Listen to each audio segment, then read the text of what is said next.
नमस्कार, नई परख के राष्ट्रीय मुद्दा कार्यक्रम के साप्ताहिक संस्करण में आप सब लोगों का स्वागत है।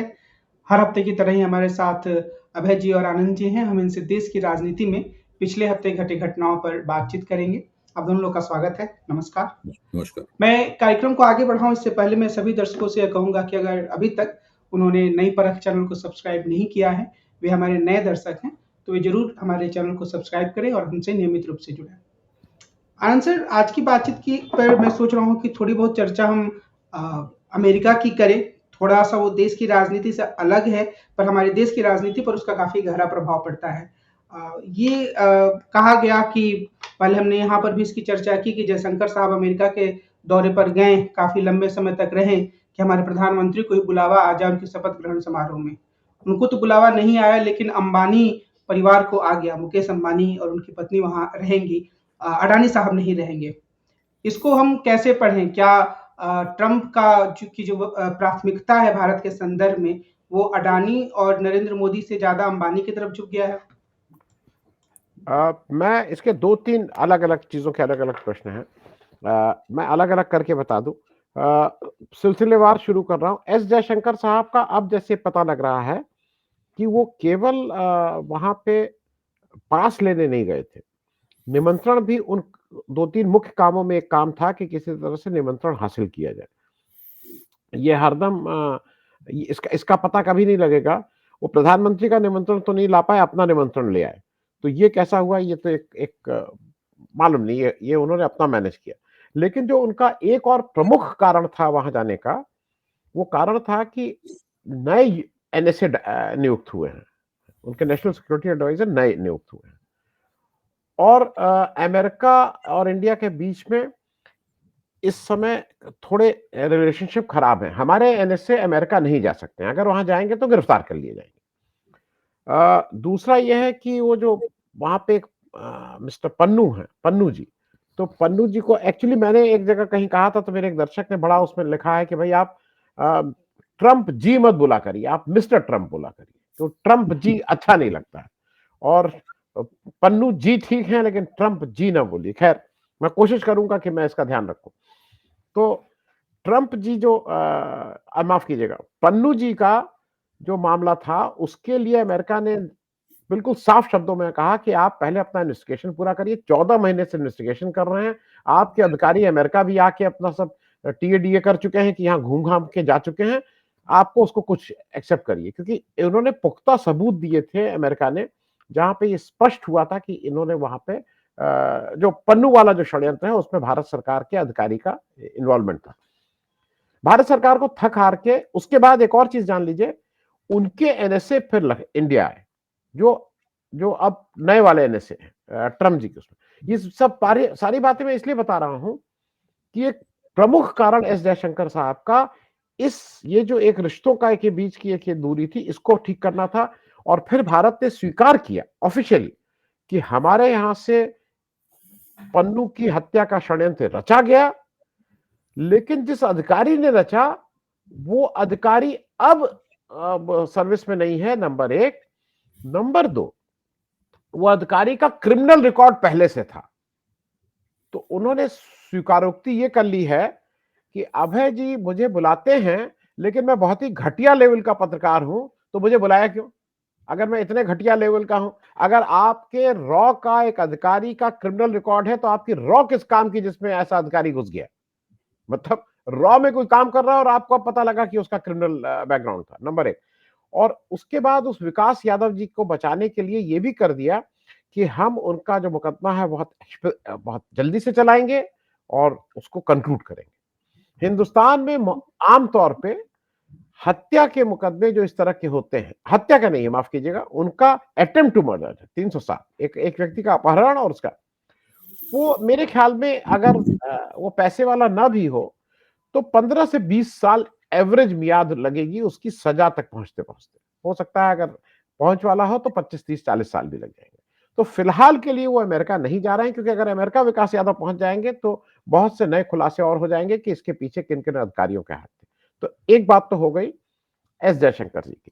अब दूसरी बात अंबानी जी की कर लें, दूसरी बात अडानी जी की कर लें, जो ज्यादा स्पष्ट होगा।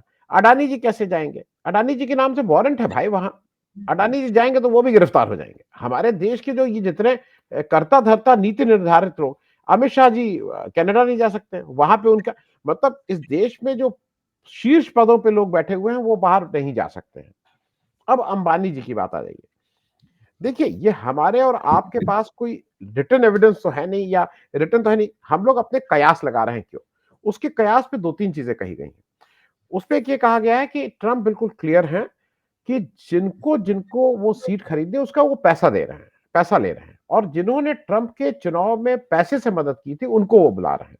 उसमें एक वहां की बहुत बड़ी मिलियनेयर हैं, कुछ 700 750 करोड़ दिए थे, मैं उन महिला का नाम भूल रहा हूँ, बड़ा बिजनेसमैन है, बिजनेस वूमेन है, उनको बुलाया गया है, अंबानी जी को बुलाया गया है। दो चीजें लोग और कह रहे हैं कि वहां पे ये इनफॉर्मली ये चर्चा चली थी, क्योंकि ये चीजें जो मैं कह रहा हूं ये कहीं ना कहीं लिख के आ रही हैं। उसमें उसमें ये कहा गया था, एक तो जो लोग जा रहे हैं वो सब कपल हैं, हस्बैंड वाइफ है। तो यहां पे मुश्किल ये है कि यहाँ पे जो भारत के प्रधानमंत्री हैं उनकी शादी तो हो गई है लेकिन पत्नी साथ नहीं रहती, तो ये भी एक कारण उनके अगेंस्ट जा रहा है। दूसरा, ये जितने लोग बुलाए गए हैं सब लोग अंग्रेजी धारा प्रवाह बोल लेते हैं, मोदी जी अंग्रेजी नहीं बोल पाते। तो वहां पे ये कोई हेड ऑफ स्टेट्स की कोई कॉन्फ्रेंस नहीं है कि जहां पे आपकी भाषा ना भी आती हो। तो ये एक उनका बहुत ही निजी तरह का वो है, क्योंकि अंबानी जी और उनकी पत्नी को अगर मैं गलत नहीं तो वाइस प्रेसिडेंट के यहाँ एक पर्सनल चाय, पर्सनल डिनर जो होता है कि यहाँ कहीं चाय होगी, कहीं डिनर होगा, कहीं सुबह की चाय, कहीं शाम का नाश्ता, कहीं ये सब हो रहा है, उसके लिए भी उनको एक अलग से डिनर इन्विटेशन है। तो वहां एक ये भी कंसिडर किया गया कि जब ये अंग्रेजी बोल नहीं पाते तो करेंगे क्या ये, क्योंकि इनको दुभाषिया चाहिए, दुभाषिया वहां मिलेगा नहीं उस समय। तो वो भी एक शायद एक दिक्कत इनके बीच में आई है, क्योंकि भारत के जितने प्रधानमंत्री हुए हैं शायद उसमें से पहले प्रधानमंत्री हैं जिनकी अंग्रेजी कमजोर है। और ये मैं इसको कोई खराब बात नहीं मानता, मुझे नहीं आती है, लेकिन वही बात मैं इसलिए कह रहा हूं कि अगर यही हमारी ताकत रही होती तो शायद हमें अंग्रेजी नहीं, हमें केवल भोजपुरी भी आती, तब भी आपको हमें बुलाना पड़ता। वो शायद भारत की जो जो प्रेजेंट स्टेट ऑफ अफेयर्स है। लेकिन अंबानी जी को तो सिर्फ पैसे की वजह से बुलाया गया है। इस मतलब जो जो मेरे पास है उसका रिएक्शन मैं इस तरह से इसको देख रहा हूँ। कमल जी। लेकिन आनंद सर, आपसे ही मेरे मन में सवाल आ रहा है कि शी जिनपिंग जो हैं, चीन के राष्ट्रपति, शायद वो भी अंग्रेजीना तो नहीं है, पर उन्हें बुलाया गया है। जब आप ज्यादा समर्थ होते हैं तो मुझे आपकी भाषा सीखनी होती है। अंग्रेजी हम लोग क्यों सीखे? हमें तो अंग्रेजी सीखने की जरूरत नहीं। जो ज्यादा समर्थ है, जो गिविंग एंड पे होता है, आपको उसकी भाषा देखिए। ट्रंप जी वो चीज हैं, जिनपिंग अगर कल के दिन कहें कि उनको केवल मलयाली आती है तो मलयाली सीख लेंगे। आपको चीन की भाषा सीखनी पड़ेगी अगर आपको चीन से है। और मेरा जितनी समझ है, शी जिनपिंग को वर्केबल अंग्रेजी आती है, जो मेरी समझ है। मैं इसमें 100% श्योर नहीं हो सकता हूं क्योंकि मेरा कोई निजी अनुभव नहीं है, लेकिन जितनी मेरी समझ है उनको इतनी अंग्रेजी आती है कि वो कन्वर्स कर सकते हैं। कमल जी। अब सर, भारतीय मीडिया में हमेशा से ही ये प्रोजेक्ट किया जाता रहा है, खासतौर पे जिसे हम गोदी मीडिया कहते हैं उसमें, कि बड़ी गहरी दोस्ती है ट्रंप में और नरेंद्र मोदी में। अभी तो यहाँ तक खबरें चल रही हैं, मैं फेसबुक पर ही देख रहा था, रिपब्लिक भारत का उनका जो थंबनेल था वो ये था कि वहाँ जो आग लगी है तो ट्रंप लगे रोने और नरेंद्र मोदी ने भेजा हेलीकॉप्टर, पानी वगैरह वगैरह। लेकिन ऐसा लग रहा है कि जो ट्रंप का दूसरा कार्यकाल है उसमें वीजा संबंधी नीति में कुछ बदलाव करने वाले, कुछ ऐसी चीजें वो करने वाले हैं जिससे भारतीय हितों को नुकसान पहुंचेगा। तो आखिर हमारी सरकार या नरेंद्र मोदी की सरकार कहाँ चुप रही है? देखिए, आनंद जी ने अभी आपके सामने जो बात की उसमें मैं केवल एक तथ्य जोड़ दूं कि मेरी जानकारी के मुताबिक मुकेश अंबानी ने $1 मिलियन, $10 लाख खर्च करके वहां का निमंत्रण की सीट खरीदी है। देखिए, ये अमेरिकी राष्ट्रपति के इस शपथ ग्रहण समारोह में ऐसा ही कोई नहीं जाके बैठ सकता है। या तो सरकारी मेहमान हो जिसको अमेरिका ने आधिकारिक रूप से बुलाया हो, जैसे कि भारत के विदेश मंत्री को बुलाया है, उन्हें पैसे नहीं देने पड़े, भारत के विदेश मंत्री जाएंगे, उसमें हिस्सा लेंगे। जैसे कि शी जिनपिंग को बुलाया तो उन्होंने अपने उपराष्ट्रपति से कहा कि वो वहां पे भाग लेंगे। लेकिन अगर मुकेश अंबानी को जाना है तो मुकेश अंबानी को उसके लिए पैसा देना पड़ा है। वो $10 लाख खर्च करके उन्होंने वहां निमंत्रण की सीट खरीदी है। और जहां जहां उन्हें मान लो उपराष्ट्रपति के साथ में चाय पीनी है, सबके पैसे हैं अलग अलग। उपराष्ट्रपति के साथ चाय पीने के भी पैसे हैं। हर चीज का वो पैसा खर्च करेंगे और तब जाएंगे। अदानी जी ये कर सकते थे अगर अगर उनके ऊपर इंडाइटमेंट ना हुआ होता, तो इंडाइटमेंट हुआ तो आनंद जी ने कहा है कि वो वहां फंस जाएंगे जाके, इसलिए वो नहीं कर सकते। पहली बात तो ये है। दूसरी बात ये है कि जो पन्नू वाला मामला है वो तो महत्वपूर्ण है, आनंद जी ने बिल्कुल साफ तौर पर उसके बारे में बता दिया है, मैं उसको दोहराऊंगा नहीं। दिक्कत की बात यह है कि ट्रंप क्या करेंगे ये किसी को नहीं पता है। उन्होंने जो शुरू में बातें कही, चुनाव लड़ते समय जो बातें कही हैं, उन बातों को अगर आप सोचिए तो सब लोगों की फूंक सरकी हुई है इस वक्त पूरी दुनिया में। मोदी जी की भी फूंक सरकी हुई है, भारत के वित्त मंत्री की फूंक सरकी हुई है, सबकी फूंक सरकी हुई है कि ट्रंप क्या करेंगे। ट्रंप ने चुनाव लड़ते समय कहा था कि भारत टैरिफ किंग है, वो जब राष्ट्रपति बनेंगे तो भारतीय माल के ऊपर जबरदस्त टैक्स लगाएंगे, 40 से लेकर 60% के बीच में टैक्स लगाएंगे, ताकि भारतीय माल अमेरिका में जाके बहुत महंगा हो जाए। अच्छा, अब भारत के सामने सवाल ये है, क्या भारत अमेरिकी माल पर जवाबी टैक्स लगाएगा? यहाँ पे अगर लगाएगा तो टैरिफ वॉर शुरू हो जाएगा। पिछली बार भी जब ट्रंप आए थे तो उन्होंने जनरल प्रेफरेंस की सूची से भारत को हटा दिया था अमेरिका के, और कई भारतीय मालों पर टैरिफ लगा दिया था। तब भारत ने संयम बरता और उन्होंने अमेरिकी माल पर टैरिफ नहीं लगाया, इससे टैरिफ वॉर अमेरिका से शुरू नहीं हुआ। लेकिन अगर ट्रंप बहुत सारे भारतीय माल के ऊपर टैरिफ लगाएंगे तो भारत को भी अपने उद्योगों की रक्षा करने के लिए, अमेरिकी माल भारत में सस्ता बिकेगा, भारतीय माल वहां पे बिकेगा नहीं क्योंकि बहुत महंगा होगा, तो भारतीय उद्योगों की रक्षा करने के लिए अमेरिका को भी भारत को भी यहाँ टैरिफ लगाना पड़ेगा, और उससे भारत और अमेरिका के जो आर्थिक संबंध हैं वो बिल्कुल पाताल लोक में चले जाएंगे, और भारतीय अर्थव्यवस्था में उसके चक्कर में मुद्रास्फीति बहुत बढ़ जाएगी। अच्छा, और डॉलर के साथ जो भारतीय रुपए की स्थिति क्या है? डॉलर के मुकाबले लगातार नीचे गिर रहा है, लेकिन दूसरी मुद्राओं के मुकाबले ऊपर उठ रहा है। दूसरी मुद्राओं के मुकाबले भारतीय रुपया इतना नीचे नहीं गिर रहा है। तो ये तमाम भारत और अमेरिका के आर्थिक संबंध इस वक्त बहुत ही खराब हालत में हैं, और ट्रंप के आने के बाद और भी खराब हालत में होंगे। ट्रंप एक और काम कर रहे हैं, जो सारी दुनिया के सामने संकट आने वाला है। वो संकट क्या है? ट्रंप ने ऐलान किया है कि वो कनाडा को अपना प्रांत बना लेना चाहते हैं, जैसे कैलिफोर्निया एक प्रांत है। जैसे कनाडा को प्रांत बनाएंगे तो अमेरिका आकार में दुनिया का सबसे बड़ा देश हो जाएगा। अभी भी अमेरिका आकार में बहुत बड़ा है, कनाडा भी अब आकार में बहुत बड़ा है, तो वो उसको बना ले। कनाडा ने बहुत नाराजगी व्यक्त की है, ट्रूडो ने कहा है कनाडा बिकाऊ नहीं है, लेकिन ट्रंप इस पर आमादा है। ट्रंप का कहना है कि हम बहुत बड़ी मिलियंस और बिलियंस डॉलर की सब्सिडी हर साल कनाडा को देते हैं, हम नहीं देंगे अगर कनाडा हमारा प्रांत नहीं बनेगा। क्या अंतर क्या है दोनों में?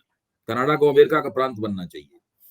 दूसरे, डेनमार्क का जो स्वायत्त ऑटोनोमस प्रांत है ग्रीनलैंड, ट्रंप कह रहे हैं कि हम इसे खरीद लेंगे ग्रीनलैंड। दूसरे कह रहे हैं कि हम पनामा कैनाल जो है, पनामा नहर है, हम उसको भी हस्तगत कर लेंगे।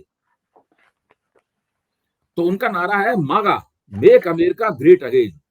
और मागा का मतलब है कि वो सारी दुनिया में बहुत बड़ी हलचल पैदा कर लेंगे। अच्छा, वो जगह जगह जबकि पूंजी के प्रवाह को रोकने पे आमादा है वो, और जब पूंजी का प्रवाह रुकेगा तो उससे क्या होगा कि ग्लोबलाइजेशन का मतलब ही है कि पूंजी लगातार प्रवाहित होती रहे। जब हम रात में सो रहे होते हैं उस वक्त भी फाइनेंस कैपिटल जगह जगह बढ़ रही होती है, घट रही होती है, सक्रिय होती है। फाइनेंस कैपिटल की निरंतर अबाध गति का नाम ही भूमंडलीकरण है, और जब आप पूंजी को रोक देंगे तो डीग्लोबलाइजेशन शुरू हो जाएगा, यानी भूमंडलीकरण का उलट शुरू हो जाएगा, भूमंडलीकरण घटना शुरू हो जाएगा। एक तरफ भूमंडलीकरण के केंद्र में है डॉलर, जब भूमंडलीकरण घटना शुरू होगा तो बड़े पैमाने पर डी डॉलराइजेशन शुरू होगा। इस वक्त दुनिया में जो डॉलर है वो लोग उस डॉलर के जरिए लोग अपने पास रिजर्व रखते हैं। दुनिया के ट्रिलियंस ऑफ डॉलर, खरबों डॉलर अमेरिका के बाहर हैं लोगों के पास। इससे अमेरिका को बहुत फायदा होता है। फायदा इसलिए होता है कि अमेरिका को एक इंटरेस्ट फ्री लोन मिला रहता है इस चक्कर में, और अमेरिका बहुत बड़े पैमाने पर डेफिसिट की अर्थव्यवस्था चला के भी टिका रह सकता है, जो दूसरे देश नहीं टिके रह सकते। इससे अमेरिका का सारी दुनिया पर आर्थिक वर्चस्व भी होता है। जब डी डॉलराइजेशन होगा तो अमेरिका के आर्थिक वर्चस्व को उससे चुनौती मिलेगी। जब चुनौती मिलेगी तो ट्रंप उसके नाराज होकर बहुत जगह जगह पूंजी का जो प्रवाह है उसको रोक देंगे, और इससे सारी दुनिया की जो आर्थिक संतुलन बना हुआ है वो आर्थिक संतुलन गड़बड़ा जाएगा। उसके क्या नतीजे निकलेंगे, इससे बहुत, प्रोफेसर अरुण कुमार की बातों पे जाएं तो इससे बहुत बड़े बड़े सप्लाई के बॉटल नेक्स क्रिएट होंगे, सप्लाई में दुनिया भर के पैमाने पे बहुत बड़ी बाधा क्रिएट होगी। इससे भारतीय अर्थव्यवस्था को सीधा नुकसान होगा, सब कुछ गड़बड़ा जाएगा। सबसे बड़ा भारत की नीति निर्माताओं के सामने सवाल यह है कि ट्रंप ये सब जो करेंगे, और वो निश्चित रूप से करेंगे, ट्रंप का एक विचारधारात्मक एजेंडा भी है जो मोदी को सूट करता है, वो इसको भी अब सोच लेना चाहिए। वो विचारधारात्मक एजेंडा ये ट्रंप का कहना है कि वो सारी दुनिया से लिबरल और लेफ्ट का प्रभुत्व खत्म कर देना चाहते हैं।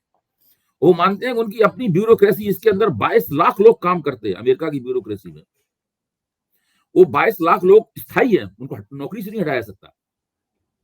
उसके अंदर लेफ्ट और लिबरल ने एक डीप स्टेट बना रखा है, और उसको खत्म करने के लिए उन्होंने एक भारतीय सलाहकार है, उनका नाम मैं भूल रहा हूँ, रंगास्वामी ऐसी कुछ नाम है, और इलॉन मस्क ने कहा है कि इन लोगों की छटनी करने की योजना बनाई है। तो इसमें जितने भी लेफ्ट एंड लिबरल एलिमेंट हैं अपनी ब्यूरोक्रेसी में से, उन सबकी वो छटनी करने पे आमादा है ट्रंप, और वो पहले ही, सबसे पहले यहीं से काम शुरू करेंगे। ऐसा नहीं है कि उसका इंतजार करेंगे वो। और उन्होंने जो अपने सरकारी मेहमान बुलाए हैं अपने उसमें शपथ ग्रहण समारोह में, उन सरकारी मेहमानों की स्थिति यह है कि उन्होंने ब्रिटेन, फ्रांस, जर्मनी जैसे बड़े बड़े देश जो हैं यूरोप के, उनकी उपेक्षा कर दी है, और वहां के जो कंजर्वेटिव अनुदारपंथी विपक्ष के नेता हैं उनको निमंत्रित किया है उन्होंने। और वो हर जगह जितने भी कठोर दक्षिणपंथी किस्म के तत्व हैं उन सबको बढ़ावा, जैसे जर्मनी में कठोर दक्षिणपंथी पार्टी को बढ़ावा देने के लिए वो 100 मिलियन डॉलर देने को तैयार हैं। इसी तरह जहां जहां वामपंथी लोग चुने गए हैं उन सबको अपदस्थ करने के लिए उनकी विपक्षी पार्टियों को वो 100 मिलियन देने के लिए तैयार हैं। वो सारी दुनिया के पैमाने पर एक राइटिस्ट कबाल बनाना चाहते हैं बहुत बड़ा, और इसमें वो कोई छुप के नहीं कर रहे हैं काम। ये सब उनकी घोषित नीतियां हैं। अमेरिकी पैसा उसी को मिलेगा जो दक्षिणपंथी होगा। इस लिहाज से मोदी जी के लिए ये फायदा है, लेकिन दूसरी तरफ मोदी जी को उनके जो आर्थिक कदम हैं उनके साथ कैसे कदम ताल करेंगे, ये सवाल इस बात का है। मोदी जी को नहीं पता है। निर्मला सीतारमण तो कुछ भी नहीं जानती हैं, उनको तो कुछ भी नहीं पता है। वो तो एक वित्त मंत्री के तौर पे एक क्लर्क नुमा उनकी हस्ती है, वो सारा काम करती हैं। जो NITI कमीशन है, जिसको हम लोग गलती से नीति आयोग कहते हैं, जबकि उसका नीति से कोई संबंध नहीं है, वो NITI उसका एक फुल फॉर्म है, इसलिए सब लोग नीति कहने लगे हैं। हिंदी के नीति शब्द से कोई संबंध नहीं है। तो NITI जो कमीशन है, उस NITI कमीशन के पास भी इतनी विशेषज्ञता नहीं है कि वो ट्रंप के द्वारा उठाए जाने वाले इन कदमों से के संभावित नतीजों का पूर्वानुमान लगाकर कोई उससे निपटने के लिए उसके विभिन्न विकल्पों का कोई ब्लूप्रिंट तैयार कर ले।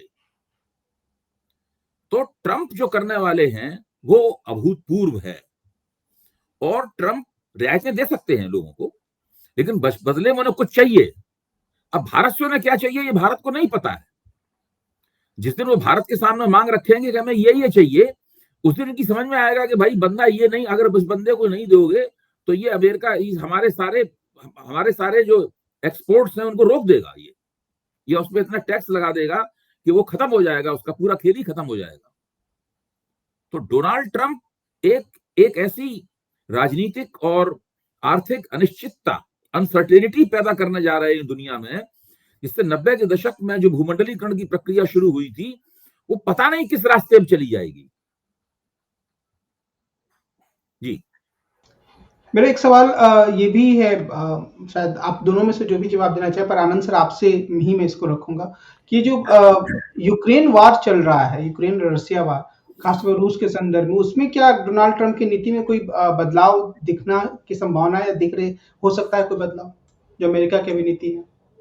नहीं, मुझे डेफिनेटली लगता है कि कोई बदलाव होगा। देखिए, जो एक खतरनाक चीज ये है, मैं इसको बहुत सरलीकरण कर दे रहा हूं, मैं इसके बहुत उसमें नहीं जाऊँ।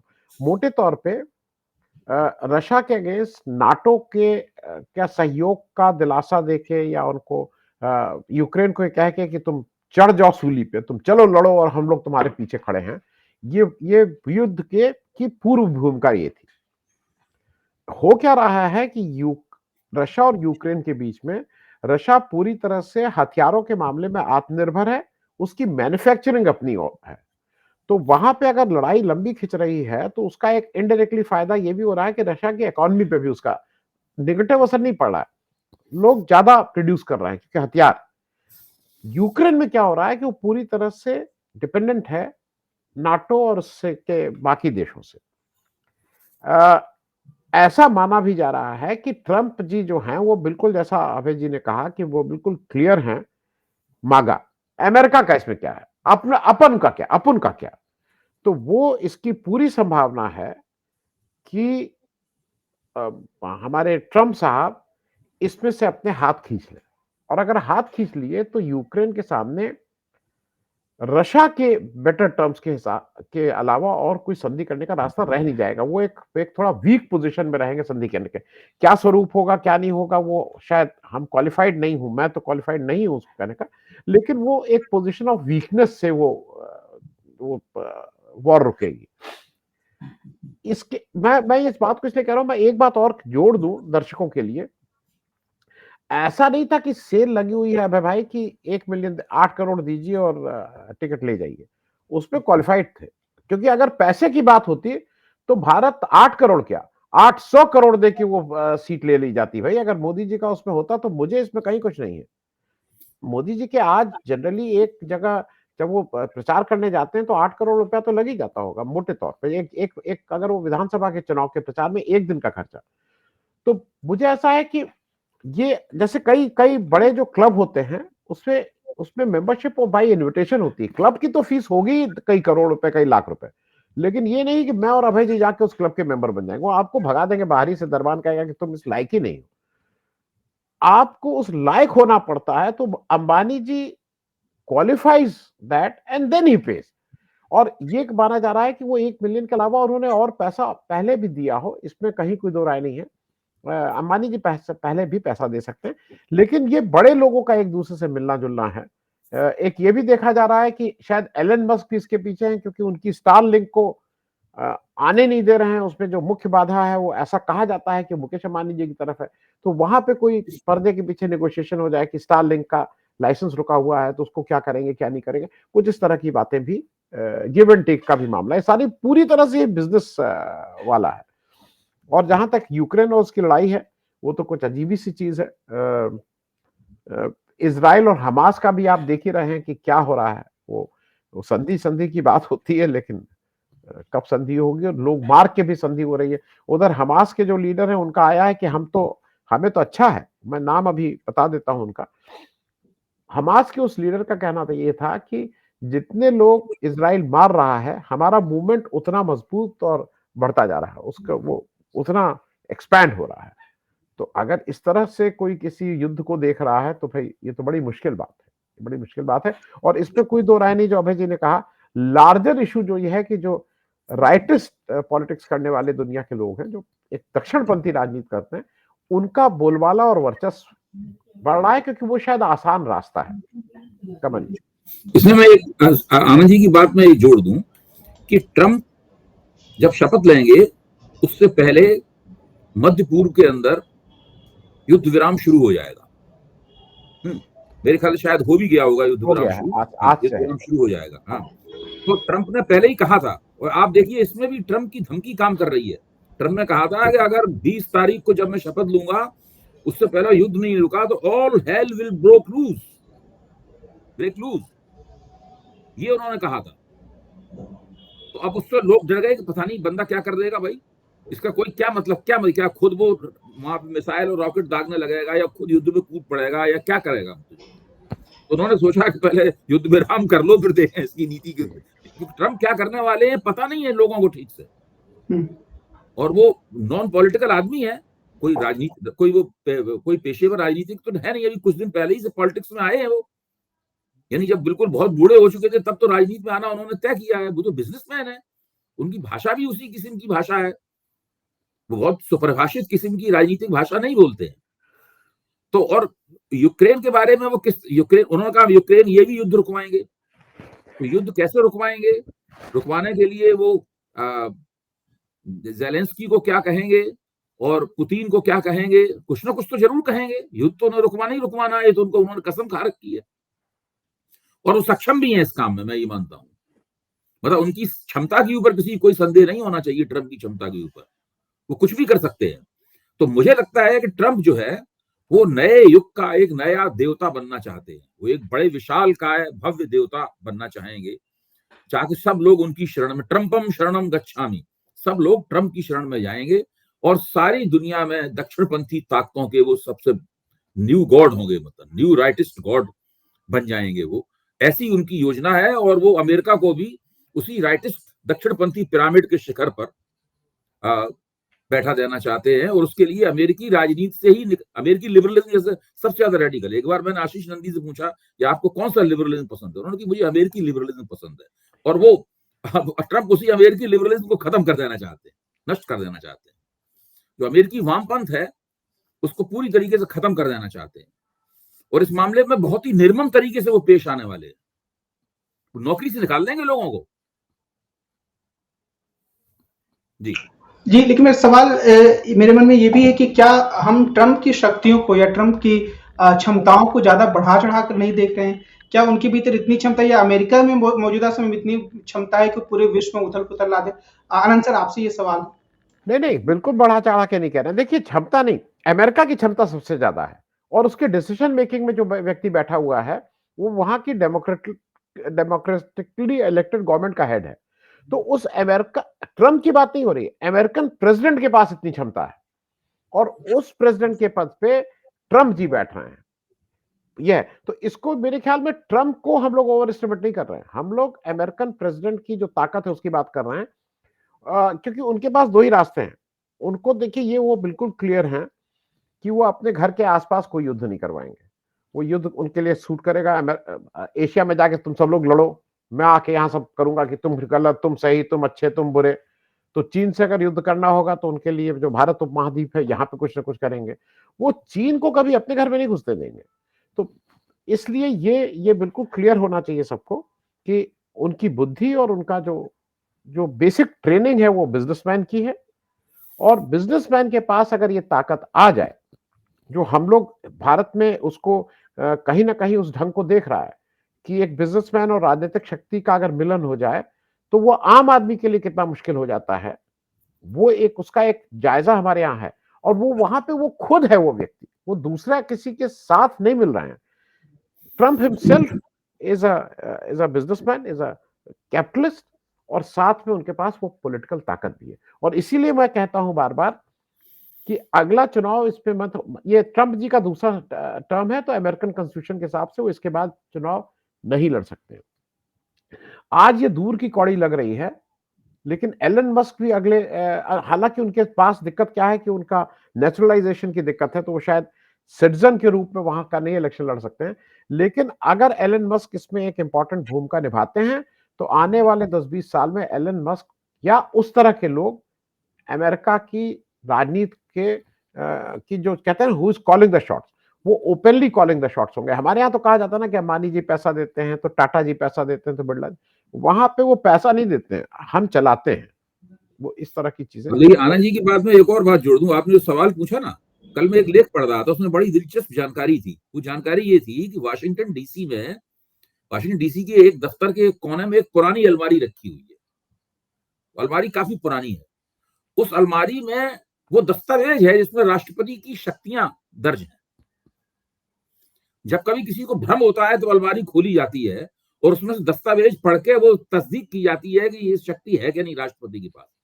अमेरिकी राष्ट्रपति के पास दुनिया के किसी भी लोकतांत्रिक नेता के मुकाबले अधिक शक्तियां हैं। फ्रांस में भी राष्ट्रपति प्रणाली है, लेकिन वहां के राष्ट्रपति के पास भी अमेरिकी राष्ट्रपति जितनी शक्तियां नहीं है। मतलब अमेरिकी राष्ट्रपति अपने सदन के निर्णय को ओवर रूल कर सकता है। मतलब हाउस ऑफ रिप्रेजेंटेटिव वो कुछ भी कहता रहे, अमेरिकी राष्ट्रपति, वो तो अलग तरह की दुनिया है बिल्कुल। और वहां पे जो भी इलेक्टेड हेड ऑफ गवर्नमेंट होता है, मान लो गवर्नर है किसी स्टेट का, उसके पास इतनी ताकत होती है कि वो अमेरिका का राष्ट्रपति आए तो उसकी अगवानी करने न जाए और नेशनल गार्ड को वहां खड़ा कर दे कि उसको घुसने मत दो हमारे प्रांत में। ऐसा भी अमेरिका में हो चुका है। अमेरिकी राष्ट्रपति किसी प्रांत की सीमा से ही लौट आया घुस ही नहीं पाया वहां पे।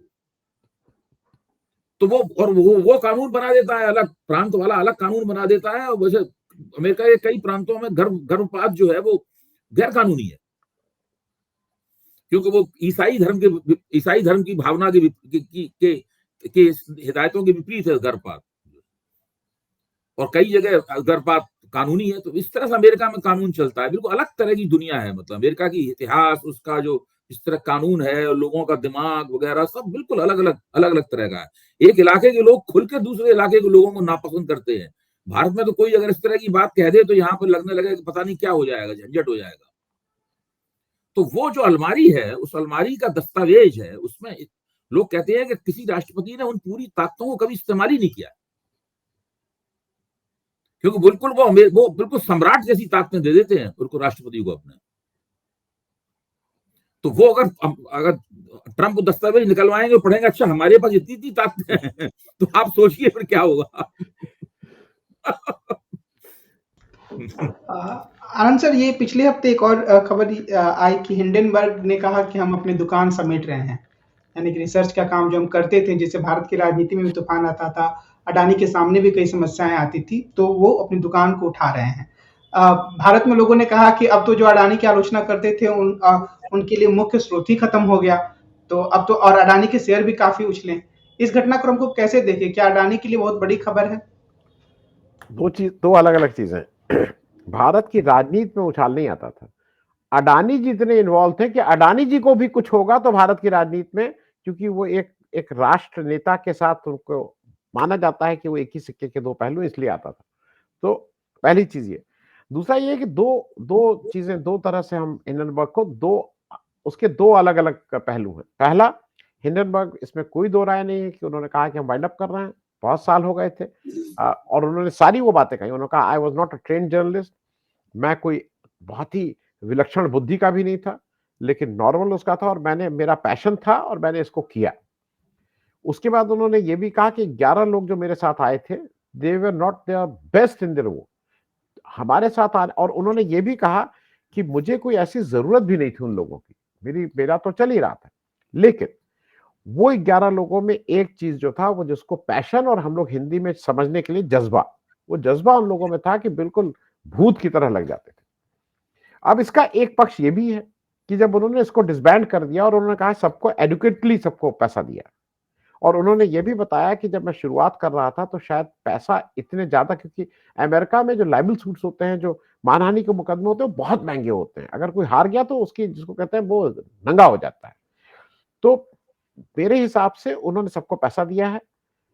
शायद ये उनकी एक स्ट्रैटेजी है कि उनके ऊपर भी उन्होंने कई दुश्मन पाल लिए थे। ये कोई अडानी जी अकेले दुश्मन नहीं है, दुनिया में इस तरह के उन्होंने जो सिलसिलेवार दिया है, कि मैंने अपनी आखिरी रिपोर्ट दी है, बहुत से उनको, तो उनको शायद कहीं ये नजर आया होगा, ये मेरे पास कोई इसका तथ्य नहीं है, शायद एज ए स्ट्रैटेजी उन्होंने कहा है कि इसको यहाँ बंद करो, इसको फुल स्टॉप लगाओ।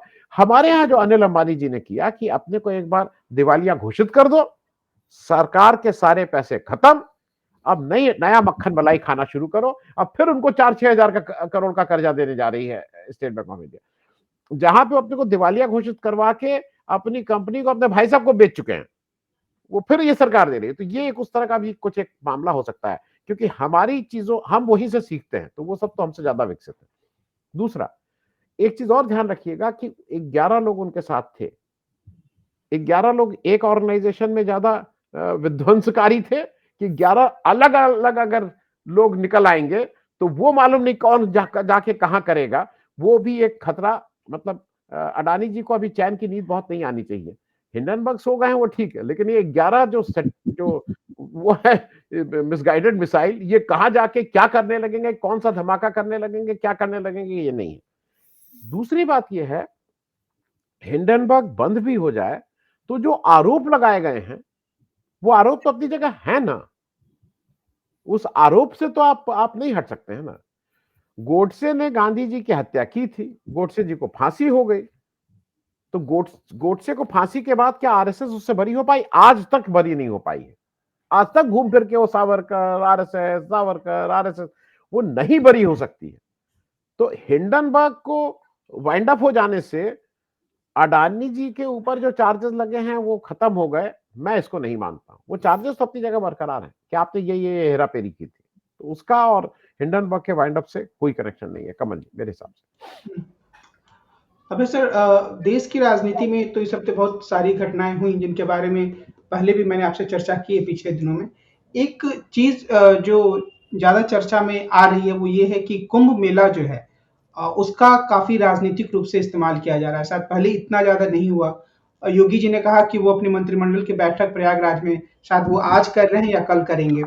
तो ये जो एक कुंभ का इस्तेमाल है, क्या उससे लगता है कि योगी जी अपने आप को, जो देखते भी हैं खुद को कि हम सबसे बड़े हिंदू नेता हैं, उसको स्थापित कर पाएंगे? कुंभ के इस धार्मिक से ज्यादा राजनीतिक इस्तेमाल को आप कैसे देखेंगे? क्या सच में ऐसा है? इसके कई पहलू हैं। सवाल इस बात का है कि राष्ट्रीय स्वयंसेवक संघ इस पूरे मसले को किस तरह देख रहा है। जब राम मंदिर की प्राण प्रतिष्ठा हुई तो उसमें मोदी जी ने पूरा अखाड़ा वो जीत लिया। मोदी जी उसमें आगे खड़े हुए थे, बाकी सब पीछे। योगी जी भी हाथ बांधे खड़े हुए थे और मोहन भागवत भी दूसरे नंबर पे थे। अब कुंभ में योगी जी को लग रहा है कि बिल्कुल अब ये अखाड़ा मुझे ही जीतना है, बिल्कुल हिंदू हृदय सम्राट मुझे ही बनना है। और पूरी तरीके से भारत में धर्मतंत्रीय राज्य स्थापित करने भी ये लोग आमादा हैं। जबकि मैं सैद्धांतिक रूप से ये मानता हूं कि धर्मतंत्री राज्य केवल ईसाइयत ही स्थापित कर सकती है, क्योंकि जो थियोक्रेटिक थियो शब्द जो है ना, वो इस्लाम का भी उससे ताल्लुक नहीं है, उसका ताल्लुक केवल ईसाइयत से है। थियोक्रेटिक तो उससे मतलब ईसा मसीह की हुकूमत, खुदा के बेटे की हुकूमत, ये बिल्कुल स्थापित करने में ईसाई वही लोग केवल सक्षम है सैद्धांतिक रूप से। ये इन लोगों को ईसाइयत का ये जो प्रतिष्ठान मूलक पूरा संरचना है वो बहुत पसंद है। इसीलिए अयोध्या को भारत का वेटिकन बोलते थे। क्यों बोलते थे भारत का वेटिकन? इसीलिए बोलते थे। तो एक तरह से वो और इसमें अंदर एक तरह से इस्लामिक खलीफा, इस्लाम का जो खलीफा वाला कंसेप्ट है वो भी ले आए हैं ये लोग, क्योंकि वो धार्मिक प्रमुख भी हैं और वो राजनीतिक प्रमुख भी हैं। तो ये सारे के सारे प्रयोग चल रहे हैं इस तरह के। इन प्रयोगों का सीधे सीधे मतदाताओं के मन पर क्या प्रभाव पड़ता है, इसका एक नमूना हम लोग देख चुके हैं कि राम मंदिर की प्राण प्रतिष्ठा का मतदाताओं के ऊपर कोई ऐसा प्रभाव नहीं पड़ा कि उसकी वजह से लोगों ने वोट दिए हो। ये वहां मान लो विधानसभा का सत्र कर भी लेंगे या अपनी कैबिनेट की मीटिंग कर भी लेंगे, उससे इनके वोट बढ़ेंगे कि नहीं बढ़ेंगे, इस पर बहुत बड़ा सवालिया निशान। कोई हिंदू केवल इसलिए ने वोट देने नहीं जा रहा है कि उन्होंने कुंभ में अपनी कैबिनेट मीटिंग की या वहां पर विधानसभा का सत्र उन्होंने किया। इससे कुछ नहीं होने वाला है। प्राण प्रतिष्ठा का क्या हुआ? कुछ नहीं हुआ, उसका कोई राजनीतिक फायदा नहीं हुआ इनको। एक तरह से लोगों के सिर, वोटरों के सिर के ऊपर से गुजर गया। लोग वोटरों की श्रद्धा में दर्ज हुआ, वोटरों के सिर के ऊपर से वो गुजर गया। तो ये और दूसरे राष्ट्रीय स्वयंसेवक संघ को ये भी देखना है, और वो देख भी रहा है कि भाई ये जो आदित्यनाथ नाम के सज्जन हैं, जिनको उन्होंने उत्तर प्रदेश का मुख्यमंत्री बनाए रखने के लिए अपना पांव, अंगद का पांव आरएसएस ने रखा कि नहीं, इनको मुख्यमंत्री पद से नहीं हटाया जाना है। क्या ये व्यक्ति लूज कैनन तो नहीं है? क्योंकि वो योगी जी किसी की बात नहीं मानते हैं। मतलब वो ऐसा थोड़ी ना कि राष्ट्रीय स्वयंसेवक संघ की बात मान के उन्हीं के बताए हुए कटखन्ने पे अपनी कलम चला रहे हो। उनका एक अपना तरीका है, उस तरीके से कर रहे हैं। उन्हें और कोई मतलब नहीं, ना उन्हें नरेंद्र मोदी से मतलब है, ना उन्हें मोहन भागवत से मतलब है। नरेंद्र मोदी और मोहन भागवत के झगड़े में उन्होंने फायदा उठा लिया, वो मुख्यमंत्री पद पे जम गए। नरेंद्र मोदी उन्हें नहीं हटा पाए, उस वक्त तो हटाने पे तैयार थे बिल्कुल। तो ये सब संघ भी आकलन करेगा कि भाई ये बंदा क्या कर रहा है, क्या ये हमारे प्रोजेक्ट के मुताबिक चल रहा है कि नहीं चल रहा है, कहीं बहुत ज्यादा किसी दिशा में तो नहीं लिए जा रहा है। क्योंकि योगी जी तो बिल्कुल तैयार हैं, वो सारी मस्जिदें खुद बढ़ा लेंगे उत्तर प्रदेश की, जो मोहन भागवत नहीं चाहते कि मस्जिदें खुद ही हैं। अब जो संभल में हो रहा है वो तो पूरा का पूरा योगी जी के कहने पे ही हो रहा है, और मोहन भागवत ने संभल पे प्रतिक्रिया करके ही उन्होंने वो बयान दिया था। तो ये सब चीजें जो हैं किसका बैकफायर करेंगी, कब बूमरैंग करेंगी, कब नहीं करेंगी, इस पर नजर रखनी होगी। आनंद सर, एक अलग तरह का सवाल, शायद वो आज के लिए आखिरी सवाल होगा। पिछले हफ्ते मैं देख रहा था कि तमाम तरह की जो चर्चाएं हो रही हैं और चुनाव पूर्व जो सर्वेक्षण आ रहे हैं, उसमें मोटे तौर पर ये मान लिया गया है कि आम आदमी पार्टी काफी आगे है।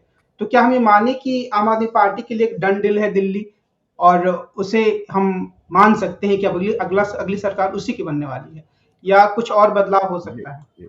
मैं इस पे आने से पहले मैं एक चीज जोड़ दूं अभय भाई। ये जो जो राम जन्मभूमि प्राण प्रतिष्ठा का मामला था, उसको बीजेपी के पैमाने से अगर देखें, क्योंकि बीजेपी हर चीज को वोट से देखती है, तो वो एक अलाभकारी, हानिकारक उनका प्रोजेक्ट था, क्योंकि वहां से ही अवधेश प्रसाद जी जीत के ठीक से आ गए। इसका मतलब वहां के लोगों ने आपको इस बात को नकार दिया था। मैं उसकी डिटेल्स में नहीं जा रहा।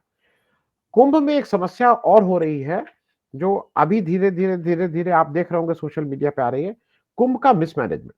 और कुंभ में भयंकर सरकारी लूट, भयानक व्यवस्था है, सही बात। भयंकर अव्यवस्था। और उसपे क्या हो रहा है कि वो 1% लोगों के लिए, या 1% से भी कम लोगों के लिए, जैसा भारत की इस समय अर्थव्यवस्था चल रही है, के लिए तो वो 1 लाख का टेंट है, वो 10,000 का खाना है, वो सब है। लेकिन जो जनरल लोग हैं, हम और आपको अगर जाना हो कमल जी, या मुझे जाना हो, तो 10 किलोमीटर पैदल चलना है, 10 किलोमीटर। तो भाई मैं भी भगत आदमी हूँ, वो हूँ, लेकिन मैं 10 किलोमीटर पैदल चलने का कोई मेरा दूर दूर तक शौक नहीं है। तो इसलिए जो अव्यवस्था है, जो लूट है, उसका उस पे योगी जी कंट्रोल नहीं कर पा रहे हैं अपने अधिकारियों में। पैसा भयंकर गया है, और ये ऐसा पैसा है जिसका कोई हिसाब नहीं रखना है। अब मैं आ जा रहा हूं कि जो आपकी डन डील की बात है आम आदमी पार्टी का दिल्ली में, देखिए, मैं ऐसा मानता हूं कि आम आदमी पार्टी भी अपने को उस पैमाने पर कसती है जो एक शाहरुख खान ने कहीं कहा था। तो उन्होंने, हालांकि ये उदाहरण नहीं लेने चाहिए, लेकिन हिंदुस्तान के शीर्ष स्टार हैं, उन्होंने कहा था कि मेरा कॉम्पिटिशन मुझसे होता है, कि मैं उस पर क्या परफॉर्म किया गया। तो मेरे ख्याल में आम आदमी पार्टी का तो पैमाना यह है कि वो 62 से फिर कहां पहुंचती है। अगर वो 62 से 61 गिरती है, तो आम आदमी पार्टी जिस तरह की पार्टी, उसको लगेगा कि मेरा परफॉर्मेंस खराब हुआ है। अगर आप 70 में से 36 सीट की बात कर रहे हैं, तो इसमें किसी को कोई डाउट नहीं होना चाहिए कि उनकी 70 में से 36 सीट आ जाएंगे। मेजोरिटी उनकी आ रही है।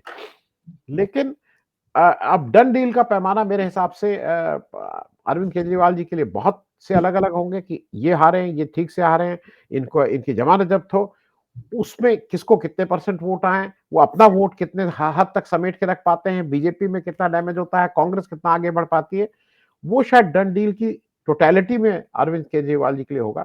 लेकिन टू बी फेयर, उनकी मेजोरिटी आ रही है।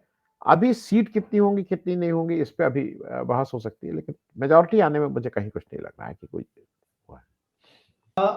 अब सर, एक आखिरी प्रश्न आपसे भी कि क्या हरियाणा का जो पूरा एक अनुभव रहा कि वहां भी यही माना गया था कि कांग्रेस तो जीत ही रही है, तो उसके हिसाब से क्या ऐसा लगता है कि आम आदमी पार्टी ने काफी पेशबंदी कर ली है कि हम तो वो गलतियां नहीं कर रहे हैं जो हरियाणा में कांग्रेस ने की? ऊपर से यही दिखाई पड़ता है कि उन्होंने चुनाव आयोग के जरिए जो भाजपा साजिश करती है, वोटों का खेल करने की, गिनती में खेल करने की, या जो भी वोट फुलाने की, तो उन साजिशों का उन्होंने पर्दाफाश करने की कोशिश की है। वो कांग्रेस की तरह हाथ में हाथ रख के नहीं बैठे रहे।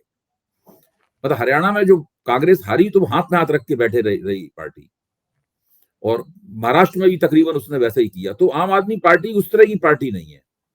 वो ना भाजपा हाथ में हाथ रख के बैठी रहती है, ना आम आदमी पार्टी हाथ में हाथ रख के बैठे रहती है। तो उस लिहाज से उन्होंने एक हद तक कोशिश की है उस बात को काटने की। फिर भी ये देखने की बात है कि जो दिल्ली की वोटिंग, जो डेमोग्राफी में परिवर्तन लाने की जो भाजपा ने कोशिश की है, और चुनाव आयोग ने उसकी मदद भी की है इसमें, उससे ये चुनाव किस हद तक प्रभावित होता है। क्योंकि अगर चुनाव ज्यादा इसी बात से प्रभावित होगा, आप देखिए प्रवेश वर्मा क्या कर रहे हैं, वोटरों को खुलेआम रिश्वत दे रहे हैं, कहीं साड़ी बांट रहे हैं, कहीं जूते बांट रहे हैं, कहीं 11,000 रुपए दे रहे हैं, उनके खिलाफ कोई कार्रवाई नहीं हो रही। तो खुला हो रहा है बिल्कुल खेल। एक नहीं एनजीओ खोल दिया, हाँ जी, उनके अबे खिलाफ भाई, कोई कार्रवाई नहीं। उसको भी उससे ज्यादा कपिल शर्मा खुलेआम गाली दे रहे हैं, हाँ, गाली दे रहे हैं, गाली कोई कुछ गलौज नहीं दे रहे हैं। इलेक्शन कमीशन बिल्कुल आंख में पट्टी, कान में तेल और मुंह में टेप लगा के बैठ गया है। हाँ, तो कुछ नहीं हो रहा। तो ये जो पहलू है, इसका हम लोग कोई आकलन नहीं कर सकते। जहां तक लोकप्रियता का सवाल है, वो उसमें आम आदमी पार्टी आगे है, बढ़िया तरीके से चुनाव लड़ रही है, कोशिश पूरी कर रही है अपने में। लेकिन भाजपा अपने इन हथकंडों से उसकी सीटों को कितना कम कर सकती है, अपनी सीटें कितनी बढ़ा सकती है, ये अभी कोई कुछ नहीं कह सकता है। यही चीज अगर इसको नाकाम कर दिया आम आदमी पार्टी ने, तो 55 सीट आएगी, और अगर इसको 21 हद तक कामयाब होगी, उतनी उसकी सीटें कम होती चली जाएंगी। अबे भाई, मैं जोड़ दूं, अगर आम आदमी पार्टी अपने को बचा ले गई और कांग्रेस थोड़ा ठीक हो गई तो वो बीजेपी की सीट कम होके ये 55 से ऊपर भी जा सकते हैं। ये भी एक ये सिनेरियो को भी नहीं भूल सकते। ठीक, आज की अपनी बातचीत को हम इसी बिंदु पर समाप्त करते हैं। हम अगले हफ्ते फिर मिलेंगे और अभय जी और आनंद जी से सप्ताह भर घटी राजनीतिक घटनाओं के बारे में बातचीत करेंगे। कार्यक्रम को खत्म करने से पहले मैं सभी दर्शकों से एक बार फिर से कहूंगा कि अगर वे अभी तक हमारे चैनल से नियमित रूप से नहीं जुड़े हैं, उन्होंने नई परख को सब्सक्राइब नहीं किया है, तो वे जरूर इस चैनल को सब्सक्राइब करें। आप दोनों लोगों का बहुत बहुत धन्यवाद। नमस्कार। नमस्कार।